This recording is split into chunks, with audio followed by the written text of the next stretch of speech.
ஜல்லிக்கட்டு போராட்டத்தை தொடர்ந்து நிகழ்ந்த வன்முறைகள் குறித்து 3 மாதங்களுக்குள் முழு அறிக்கை சமர்ப்பிக்கப்படும் என்று நடுக்குப்பம் பகுதியில் ஆய்வு மேற்கொண்ட நீதிபதி ராஜேஸ்வரன் தெரிவித்துள்ளார்.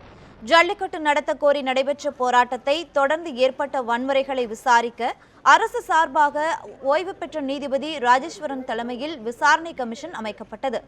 இதனைத் தொடர்ந்து நீதிபதி ராஜேஸ்வரன் இன்று 2வது நாளாக நடுக்குப்பம் பகுதியில் ஆய்வு மேற்கொண்டார்.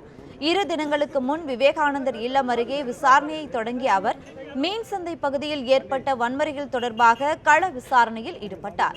இந்த ஆய்வின் போது மயிலாப்பூர் காவல் துணை ஆணையர் பாலகிருஷ்ணன், சென்னை கிழக்கு இணை ஆணையர் மனோகரன் உடனிருந்தனர். ஆய்வை தொடர்ந்து செய்தியாளர்களிடம் பேசிய நீதிபதி ராஜேஸ்வரன், விரைவில் அலுவலகம் அமைத்து பாதிக்கப்பட்டவர்களிடம் விசாரணை நடத்தப்படும் என்றும் 3 மாதங்களுக்குள் இவ்விவகாரம் தொடர்பாக அரசிற்கு அறிக்கை சமர்ப்பிக்கப்படும் என்றும் தெரிவித்தார். பஸ்ஸை காமிக்கிறாங்க, காரை காமிக்கிறாங்க, கார் 2-3 காமிக்கிறாங்க. எரிஞ்சிருக்கிறத பார்க்குறேன். அது யார் பற்ற வச்சா, எப்படி ஆனதுங்கிறது நம்ம விசாரணையில் தான் கண்டுபிடிக்க முடியும். எப்போன்னு கண்டுபிடிக்க முடியாது.